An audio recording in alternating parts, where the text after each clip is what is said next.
Hey, y'all, welcome to Musical Miles Podcast, where live music and great stories take center stage. Today's episode is brought to you by our friends at Teton Guitars.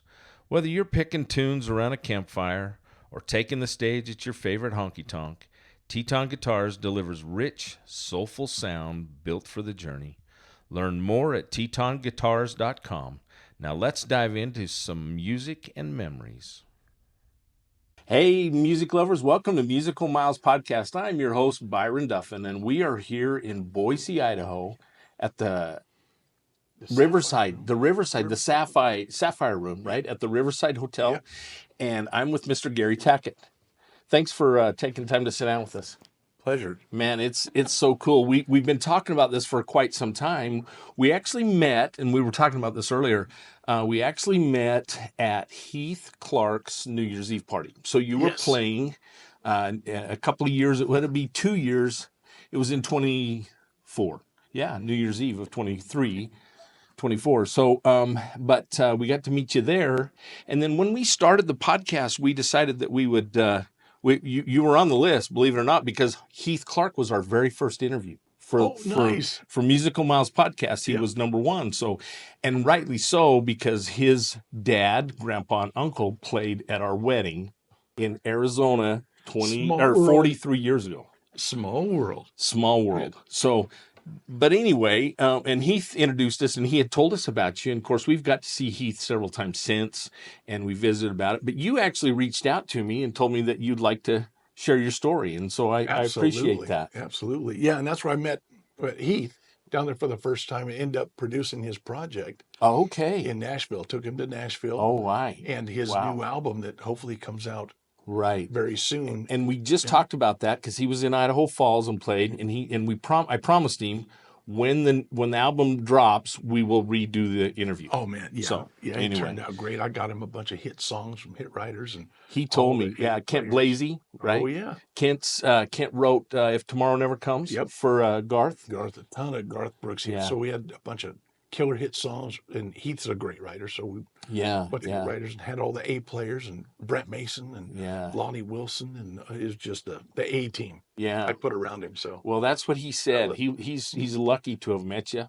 and you see what a performer he is, right? Oh, yeah. I mean, he's got a lot of natural ability and talent, and we hope that that'll take off for him. So, absolutely. but let's talk about Gary Tackett. Oh So, man, we were just talking. You were raised in the Central Valley of California. absolutely. Yep, born and raised in Merced. Okay. Went to Atwater High, Okay. and both my parents played music in the Central Valley. So my dad and mom both from Arkansas Oh, really? and Jonesboro Okay. area. And my dad was in the Air Force. My mom and dad met at a drive-in in Merced, California.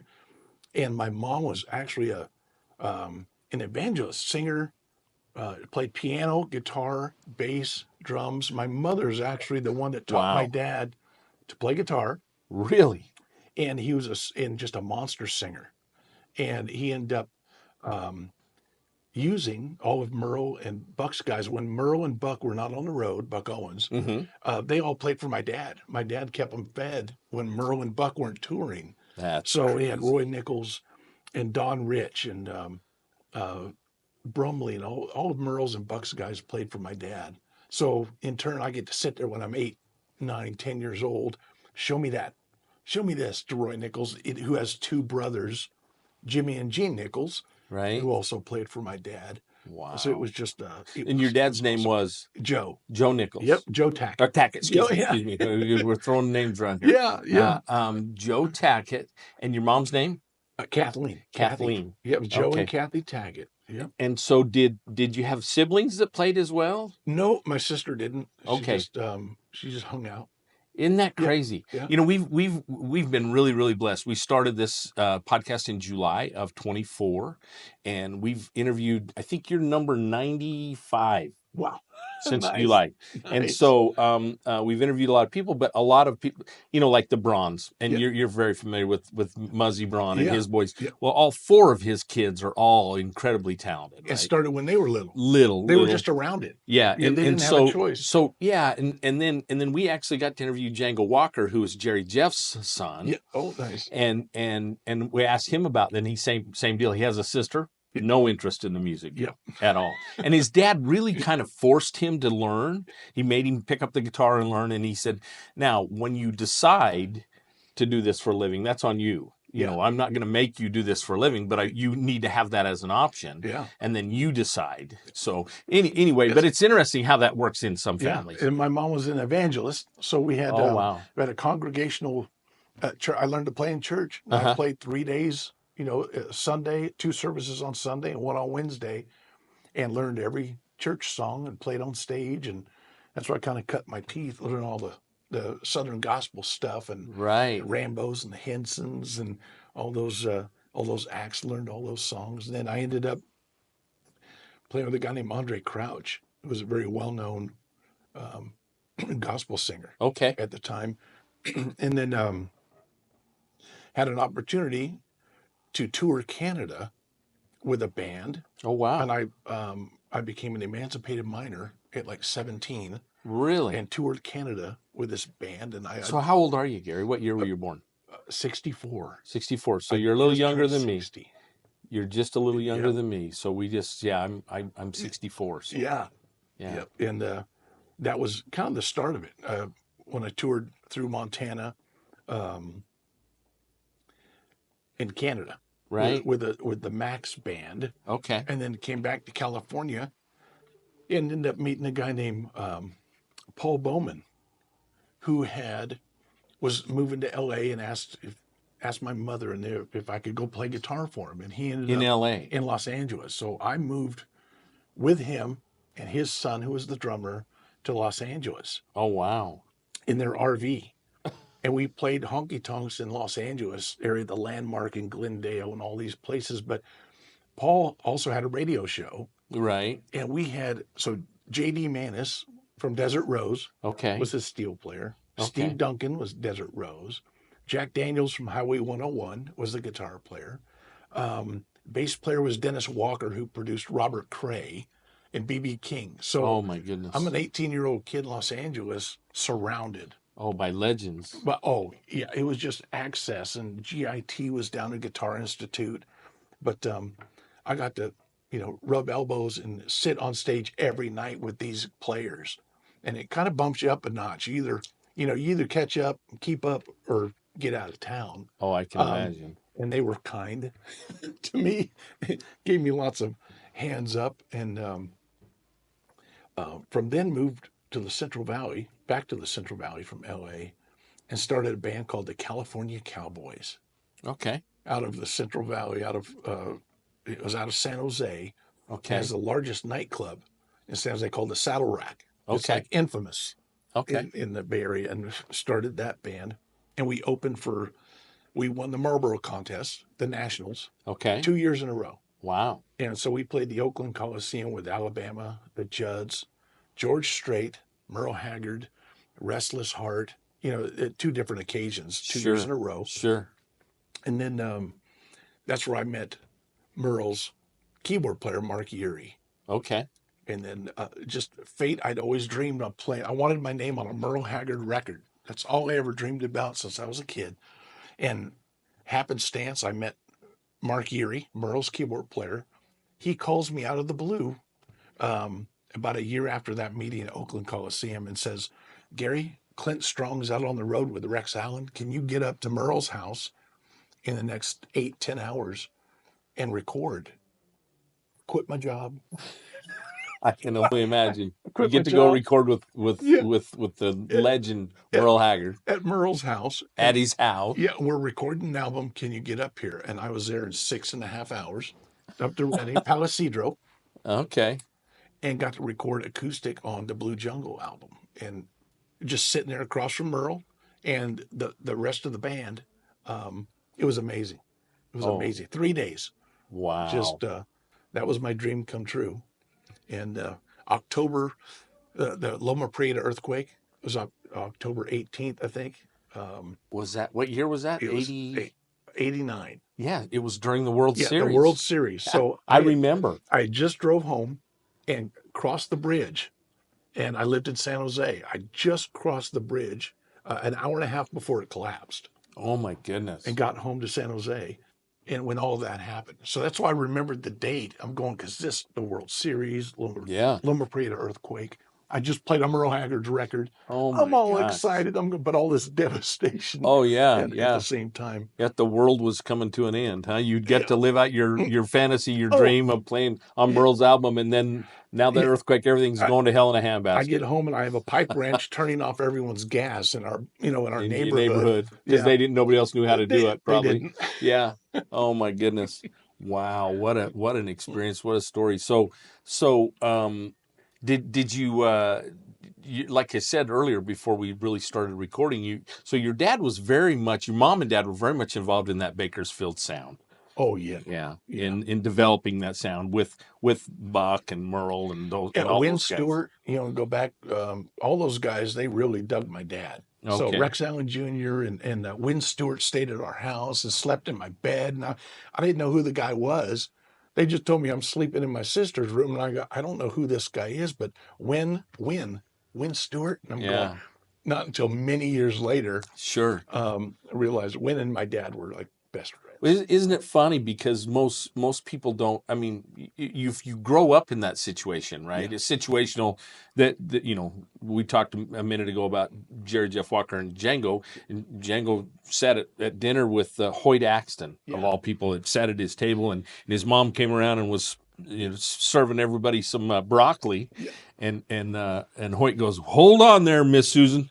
The only thing I eat at Green is M&Ms, green M&Ms." And Jen goes like, "I didn't know it was an option." His mom said, "It's not an option." But they had no idea. Right? And neither did you. Yeah, I was surrounded by those guys back then. You don't know any better. No. As far as I knew, they were just pickers, pickers that played with my dad. He hired them. They were sidemen. Right. For my dad. He was a star. He owned all the equipment. He showed up, set it up, and Roy Nichols and all these guys, Don, and they all played with my dad. Yeah. I didn't know any better. He was a band leader. And even then, we like I said, lots of artists who grew up with famous other artists, but nobody was famous in those days, right? I mean, that's what you did for a living. That's where they did it for fun. Yep. And then it evolved and turned into a business for a lot of people. I mean, Buck and Merle made a huge way. Nice. I knew that's where I'd seen that. So, but what a great story. And then Billy's coming to Pocatello. Did you know that? Yeah, I did not. He's coming to Pocatello. Look that up. My producer's back here. She's the boss lady. So, That's not too far. That's not too far. You might need to come over there and meet us, and then hook us up with Billy. Yeah. We need an interview with a that. guy like Billy Currington. That'd be awesome. Yeah. Yeah. Well, so you spent how many years in Nashville then? Close to 20. Really? Yeah. What made you come to Idaho? Because you're not an Idaho boy. What's your roots? So Central Valley, in Merced, Sure. Central Valley, California, then LA, Nashville. Then when I moved back to the Bay Area, I've always had a sales and marketing career as well. When I wasn't on the road, I was taught how to sell TV and radio advertising. Okay. In the Los Angeles market. Oh yeah. So my father-in-law at that time, I met a girl down there, and sure. And my first son was born down there, and he taught me how to sell radio and TV advertising. Okay. And that was been my bread and butter. Sure.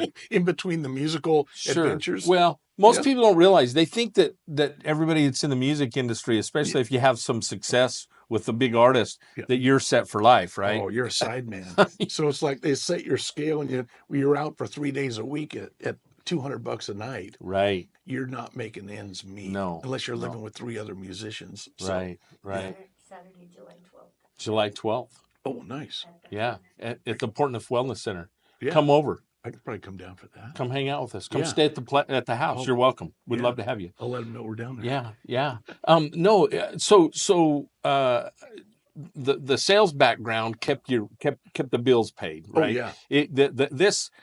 this is a dream that everybody wants to have. That's a musician, right? And you want to make it big, Yeah. but it's a tough way to make a living. Yeah, I should have stuck to the songwriting route. Now I write, as you'll hear tonight, I play all my original stuff. And Sure. I've been a writer because my dad was a writer. Sure.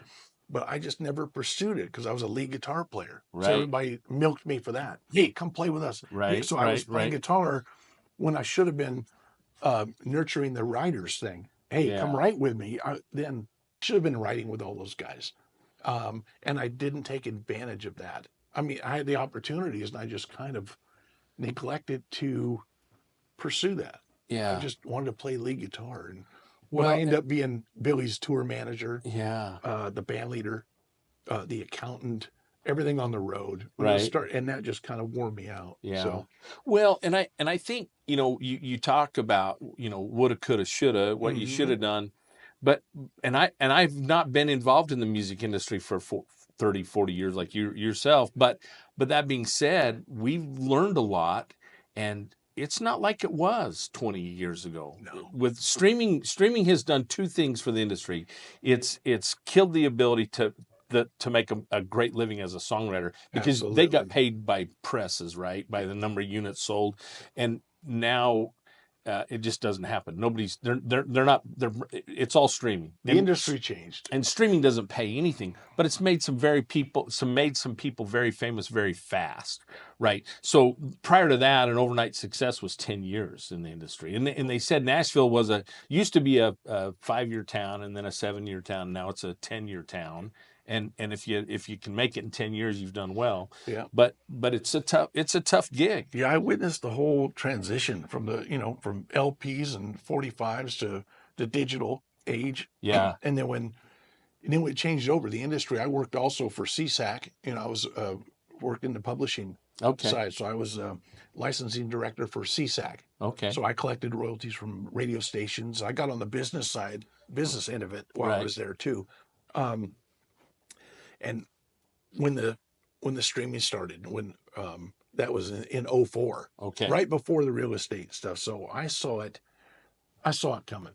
Yeah. And I got out when I could. Yeah. Because I knew everything was going to start and I moved back to California and took a sales gig and worked at the largest nightclub in California after I'd done my artist thing. But I was working 3 shifts on Lower Broad, from, I think they started probably 10 in the morning, at 10 to 2, 2 to 6, 6 to 10, and 10 to 2. There were 4 shifts. Wow. And you're playing across the street, and I knew every song and played all the shifts, and I played the Opryland theme park and with all the local. I kept working. I could work as much as I wanted to. There's really a couple of ways to make it in Nashville. I think guys like yourself, that's the core of the musicians, the sidemen, and they're there they can literally play anything. You could play anything by ear. You learn a song and then you play it exactly the way Vern wanted it played, exactly the way Merle wanted it played. But and then they were working on, a lot of them are working on songwriting deals, right? I mean, they're working for publishing companies. They have during the day they were writing with other writers and establishing that part of their career, while I was just literally picking and grinning in front of people and getting paid and paying my rent, paying the bills. Yeah, and they're hoping that they're going to get a cut with somebody, right? And so it's been really interesting. We've learned a lot, and we still know this much, just a tiny little bit of it. But it's interesting because the songwriter deals are getting bigger and bigger because those guys are actually having to hit the road to continue to live, right? Well, that's where the money's at. And share their stories. And that's what we love about this deal. And that's why we started the podcast, is to share our love of live music. And because, anybody, you can turn on the radio, they can modulate anybody's voice to be perfect.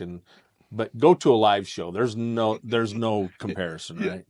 But that's the cool thing about the live deal. But to share that level of live music, and we've experienced the songwriter festivals now because get the story. You get the intimate details of why they wrote that song. Yeah. And even Billy Currington, you said his first hit was about his dad. Oh yeah. You know, and I'm sure there's a great story that goes with that. Oh man. And it doesn't always get told. Exactly. And some of them are, joyful, some are really painful. Yeah, Getting it yeah. out. So when you hook up with these writers and they draw it out of you, they know Yeah. how, and you're sitting around thinking of ideas with these guys. It's a whole different level as opposed Yeah. to sitting around with your buddies. Hey, I got this idea, and drop my cherry in a drink. And these guys go a little bit deeper, a little bit further, Yeah. and ring it out. And Yeah. that's what I liked about it. And Well, and then they get to share that experience about how they presented that song to the label, and they went, nah, it's not a hit. That's not going to work. And then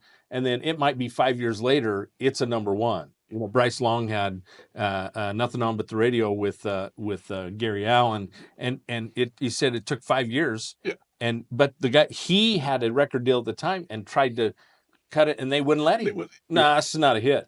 Yeah. Not a hit. And then, but to hear the whole story, how he got his retribution. Yeah. So And it's fun to watch those artists that started, well, especially coming up when I moved to Nashville. I mean, Trace Adkins had just moved there. He was playing Tilly and Lucy's with the guys from Little Texas, and Tim McGraw had just moved there. A lot of the people we look at now, they're superstars, right. had just moved there. And we're just doing the same thing everyone else was doing, is trying to get a deal. Well, that '90s country, that was the Alan Jacksons and the Blake Shelton, Clint Black, and Randy Travis. Of course, Randy was a little earlier than that, but what an era! Miss Shanda's mom would go out for the songwriter deal in the spring every year in March. And she'd come home and she'd say, "Okay, guys, these are the guys you need to pay attention. These will be big hit." Garth Brooks. She saw Garth at the Bluebird. She saw Clint Black. She saw KT Oslin. And then she'd tell us, and she was right on. Spot on. We played my band in San Jose, California. We played George Strait's second show he ever done in San Jose, California. The second show, and I met Benny MacArthur and his band at the time. We remained friends. Then we won the Marlboro contest. Then I get to open for George Strait at the Oakland Coliseum. Oh, wow. And all my buddies are there because I still stayed in contact. The same thing with Tim McGraw and all those guys that were playing it. Trace Adkins was playing Tilly and Lucy's, and I still remain friends with all these guys I knew back in the day. Right. Because I played guitar for them when they needed a picker. Sure. To show up. So and now they're superstars, and you just hang out and they Yeah, but what a great story, and what a great experience, that you can share that. And that's kind of what our whole premise to this is, to be able to share those stories with our listeners and music lovers like ourselves. I know you guys you've probably got some. You okay for time? Oh yeah. All right. Well, we're not opposed to hearing some more great stories, because that's what this is all about. The ones I can tell. Yeah. Well, I'm sure. Yeah. Yeah. I listened to. I love Guy Clark, and I love Guy Clark's songs and music, but wow, there's some wild stories about like Guy Clark out there. Hey, guys go over to write with Guy, and they're smoking left-handed cigarettes and drinking whiskey until hell won't have it, right? Yeah, it's the extreme. Yeah, it's one side or the other. And I was raised. My mother was a Pentecostal preacher, so I was raised. So you were towing the mark. Yeah, but I knew I was forgiven. So there you go. What? So I could get away with anything. Go, just repent. Yeah, repentance is a wonderful thing. Jesus will forgive us all, right? Exactly. I'm only going to do it one time. Yeah, till the next time. Yep. Oh, and I can imagine being down there on Lower Broad, but that it wasn't quite as nice as it is today. No. It was a little seedy back in those days, right? Yeah. When you first got to town? Well, yeah, it changed up a lot. We you used to have to haul and drag your stuff into the club and into the next club, and so it was kind of, it wasn't half as many people. Guys would be lined up out, waiting for the shift to change, and you drag your amp downtown, your guitar, and you stand outside the Tootsie's, waiting for the next band to come in and play. So it was kind of Yeah. It was a crapshoot.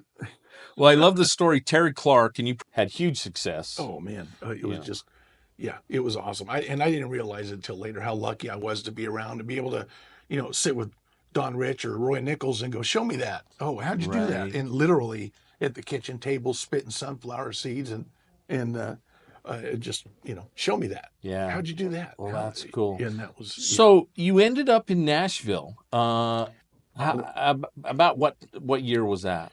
that was in 91, Okay. 92. And So not 89, long after. Not long after, Yeah. I told Merle Yeah. at the time, we got a chance to get to know each other a little bit. And I said he asked what I wanted to do. And I said, I want to go to Nashville. First question, response was why. And I said, well, I want to be a guitar player. I want to play for all you famous people. Right. And he goes, well, he literally made a few calls and called Vern Gosdin. And it just happened to be needing a guitar player. Yeah. And I moved out on his word to Vern.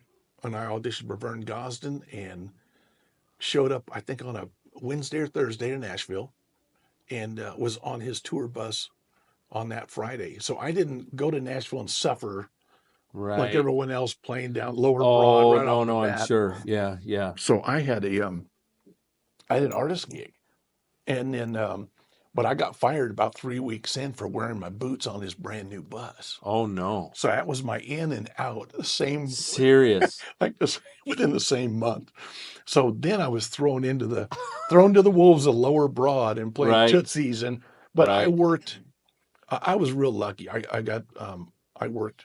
But isn't that 3 part shifts of a day. isn't that part of getting your battle scars is to go down and play on Lower Broadway, Yeah. play Tootsies, and of course, a lot of those old bars are gone. I'm sure. I mean, Tootsies Renamed. is still there, or renamed. Yeah. Buildings are still there, but yeah. Everybody owns a bar in Nashville. Shannon and I were talking. We're actually headed there in 2 weeks. Oh, nice. And so we've got some things to talk about before we leave town. But yeah. we're excited. We're actually going out to interview Buddy Cannon, who produced and played Famous. with Vern. Oh, yeah. Did he not? Yeah. Yeah, that's what I was. Produced Yeah. Yep. Yeah, So- he also produced 12 of Willie's albums. So Oh, yeah. yeah. But he's just an icon. Yeah. Vern got Marla's sister.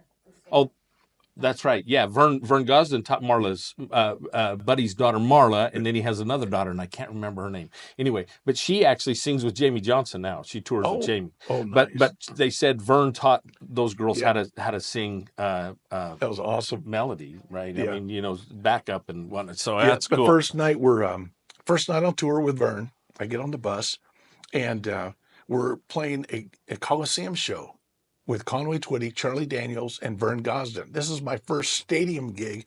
This is the first show I play with Vern, and I'd sit around the table with Vern eating, and I knew all his songs, so I learned them. We show up the gig on his bus, and the tour manager pulls out an acoustic Chet Atkins with rusted green strings. He goes, the first 3 songs are on acoustic. And I went, you're kidding. I thought it was electric, and I'm playing. I relearned what I thought was the show. And in a Coliseum setting with 10,000 people, I'm playing green strings rusted to this Chet Atkins guitar. And I was just like, kidding. I'm not going to last 10 minutes. I was just like, man, if this lasts any longer than this, it was just a cluster. And this was how long before the show started? About 12 minutes, 13 minutes. Yeah. You had time to tune it? Barely. Yeah. We didn't even have people that did that, but No played- guitar I text. played for a you back green those- string, thin body Chet Atkins acoustic first 3 songs. And it was horrible. It was horrible. Oh, I my got back. God. I said, you know what? I'm fired. Might as well look for another gig, which I did. I'm pretty resourceful, but then I went with Eddie Raven. Okay. After that, a buddy of mine was playing bass for Eddie Raven, and played a few shows with him, and then was lucky enough to meet up with Tim Watson, the fiddle man in Nashville, and we played Opryland theme park. We had a show out there. Okay. The fire breathing fiddle man, Tim Watson, and it was just we played 2 shows a day at Opryland, and I played the General Jackson, the Showboat, and Oh yeah. in downtown, and I played probably 20 gigs a week in Nashville, Yeah. just nonstop. Well, like I said, that's where you had to kind of earn your way in Nashville, but obviously you had some good connections going out. I've always told our kids, not what you know, it's who you know, and that makes a big It difference. absolutely is. Yeah, Yeah. yeah. I knew a lot of the people moving in and coming into Nashville, but I also, with my dad, I knew every country song ever written, even the old stuff. You know. Right. So when you're playing with these artists, I went, well, Vern Gosdin. My dad sang all his songs. I know him.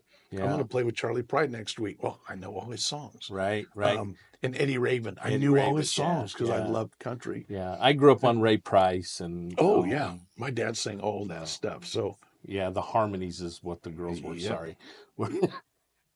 It comes to us old guys, right? Yep. The last minute, and my producer's back there. Normally she has a board writing stuff down for me, but we lost the pens. Oh, So it's hand signals. So when I moved there, it was I mean, the people that just moved to town was Tim McGraw, Trace Atkins, Little Texas. I was playing with all those guys. The first band I played with when I got into Nashville at the 11th Frame in Hendersonville. It was me, Rich Redmond, Jason Aldean's drummer. Yes, Rich. yes. We met him. Yep. We actually met him. We have a picture Rich with him. Redmond, Yeah, we yeah. met him in that last time we were in Nashville. So we all lived in the same apartment complex Oh, and wow. played the bowling alley. And Scotty Simpson, who was with Patty Loveless, Susie Bogus, and then Travis Tritt for many, many years. So we were the house band at the bowling alley in Hendersonville, where Johnny Cash and Roy Orbison were still alive then.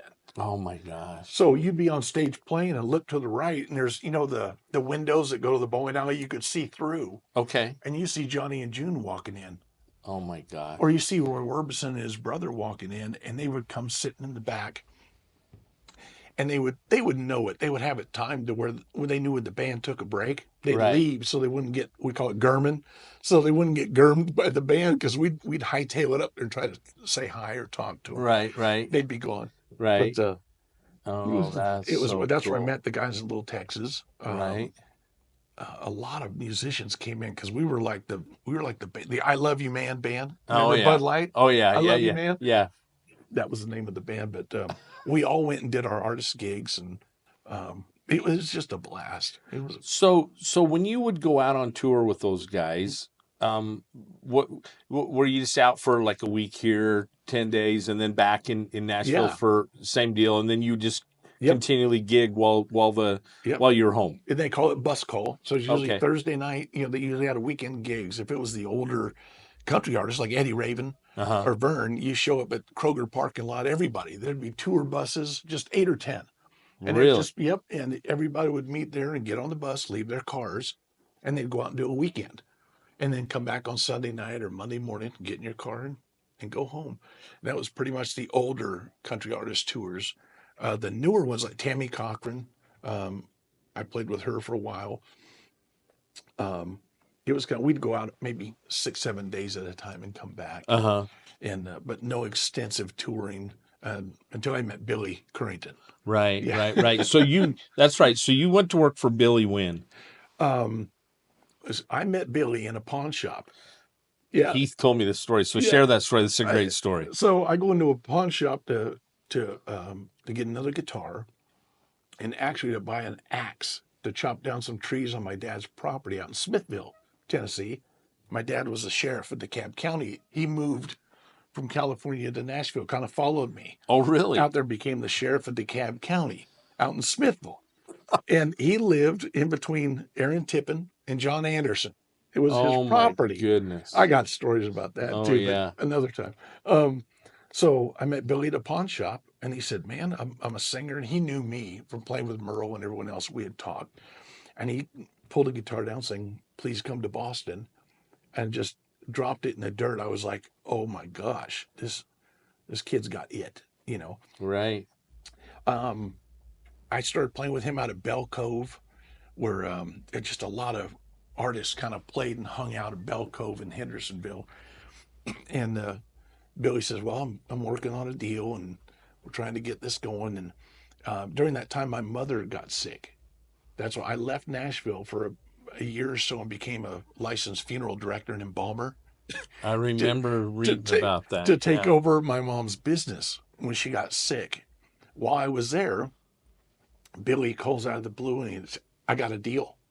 I got a record deal. I need you to come back and be my road manager and my guy. And I said, okay. So I sold the funeral homes, sold the business, and took care of my mom. And I moved back to Nashville, and it was me and Billy on the road for the first 18 months. He had his record deal. His first single came out, and just me and him on acoustics touring for the first year. And then I put his first band together. It just skyrocketed. That's there. crazy. It was just, yeah. So his song,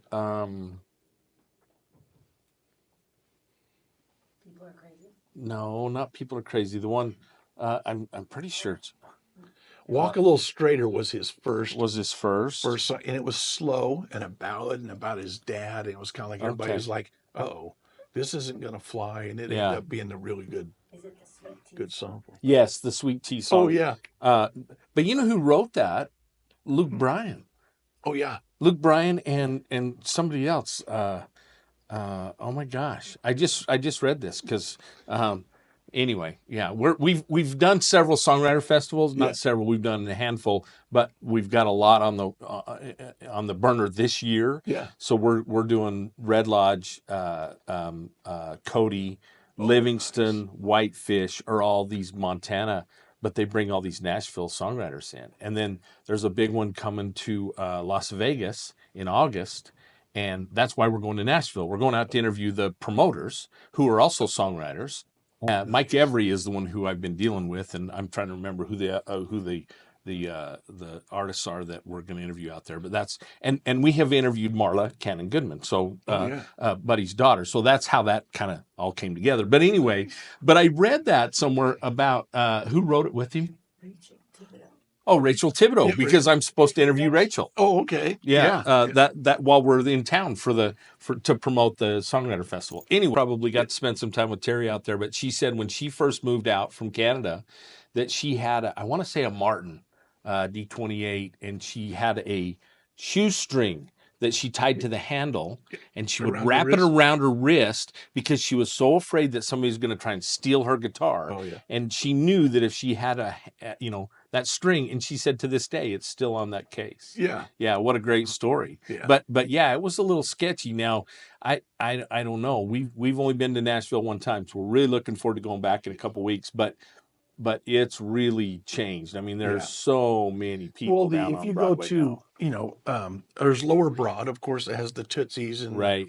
all the places. But if you go to where the Opryland Hotel is, across where the Scoreboard and the other clubs there, that's where the players, those the old school guys, Right. and that's where I usually hang out.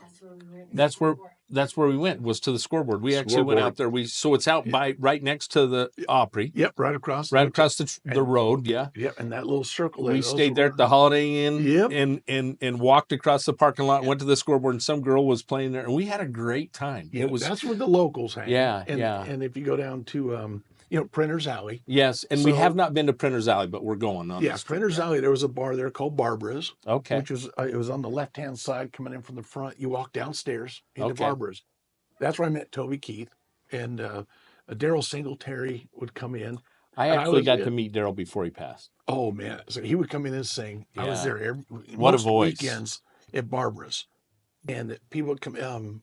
Ira Dean, and Tanya Tucker. That was her favorite hangout. And back in the day, it was just like the hang. Everybody go downstairs and get away with anything. Oh, I'm at sure. Barbara's, and it was like the place to be. Yeah. It was fun. And then you had Rascal Flatts playing across the street, the house band at Fiddle and Steel.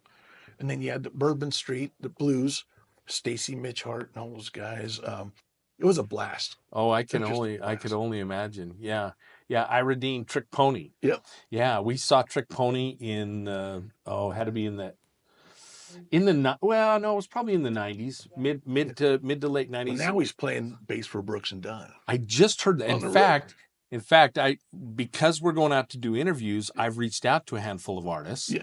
And because I don't know them, right? But I'm not afraid to ask anybody for an interview, right? So, but Ira's deal came up on my thread the other day, and I'm like, I would love to interview Ira Dean. That would be great. And so I sent him a message. I said, would you like to be on my podcast? He said, sure.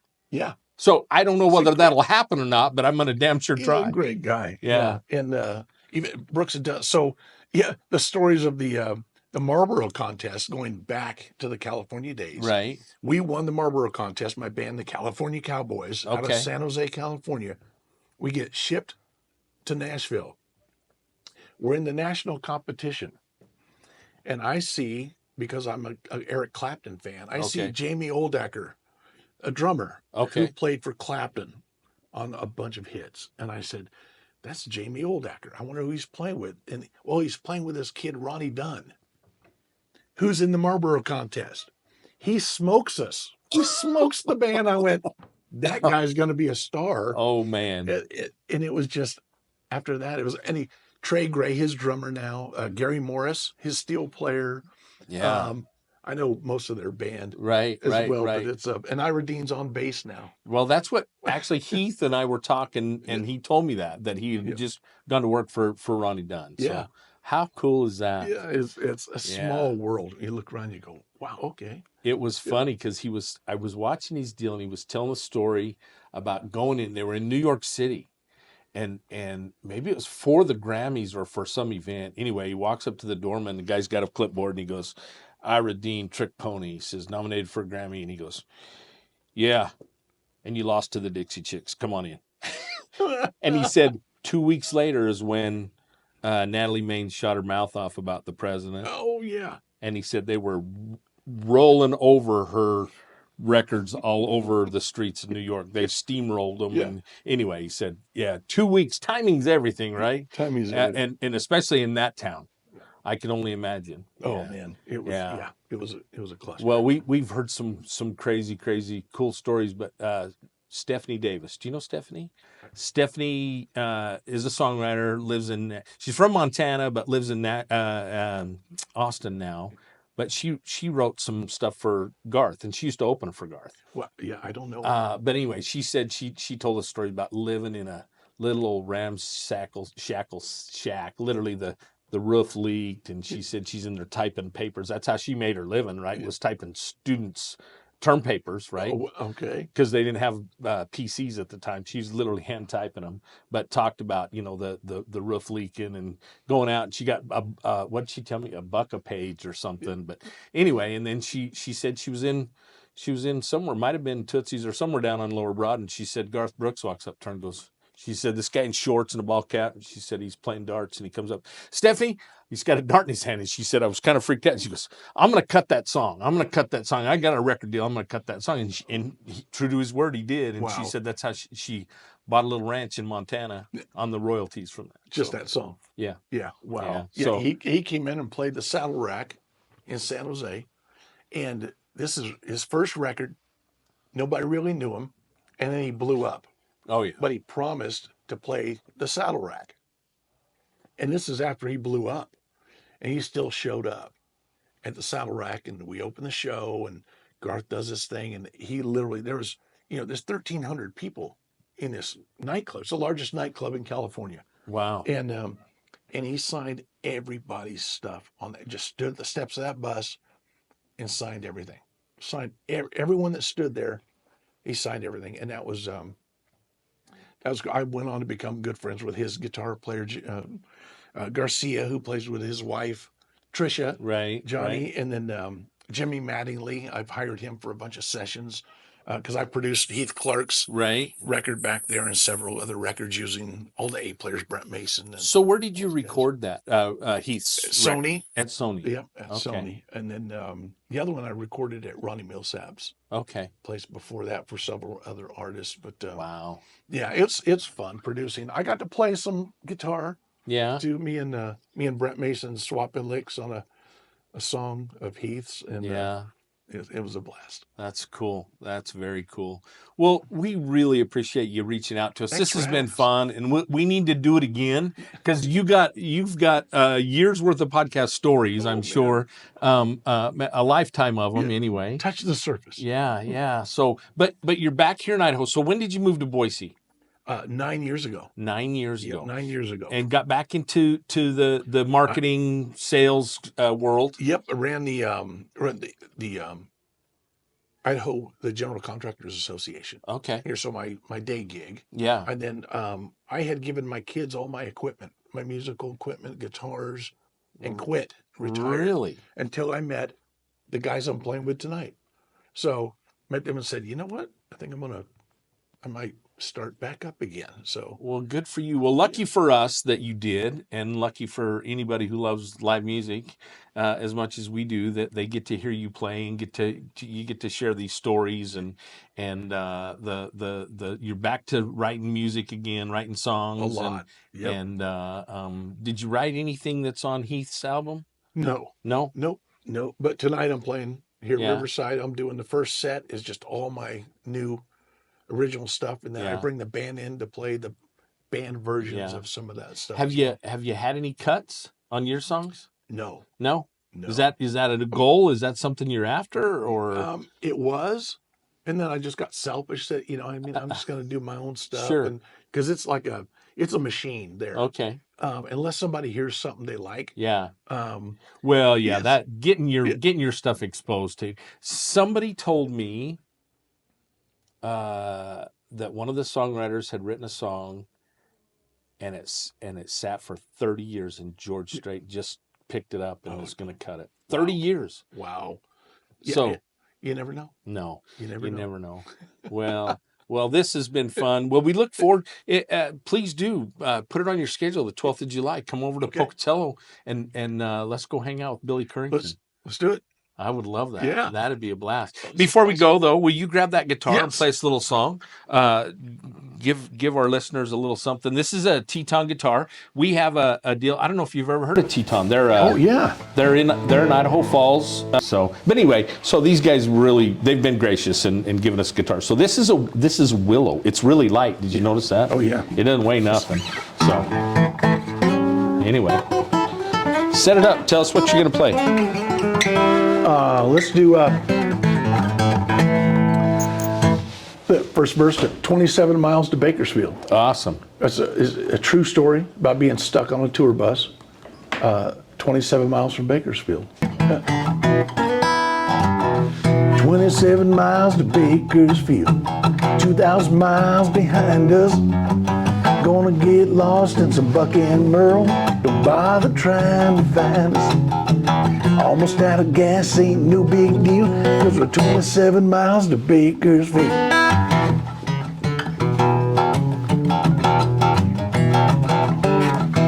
Played last night, New Orleans.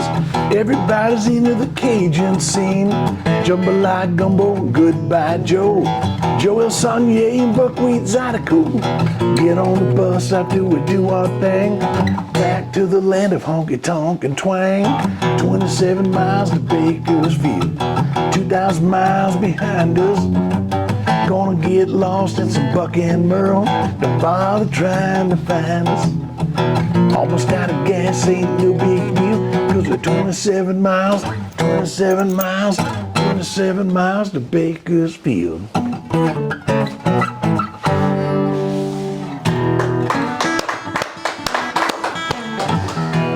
That is awesome. Okay, I'm gonna have you sign it on the back, if you would, with that gold-colored pen. Thank you so much. This has been a lot of fun, and we're really, really looking forward to the show tonight, and get to experience some live music. Thank you, perfect, Gary. Yeah, that's great. Okay. Hey, for Musical Miles Podcast, I'm your host, Byron Duff, and here with Mr. Gary Tackett. We're in Boise, Idaho, at the Riverside Hotel in the Sapphire Room. We look forward to your show. Hey, we'll see y'all somewhere down the road. Adios for now.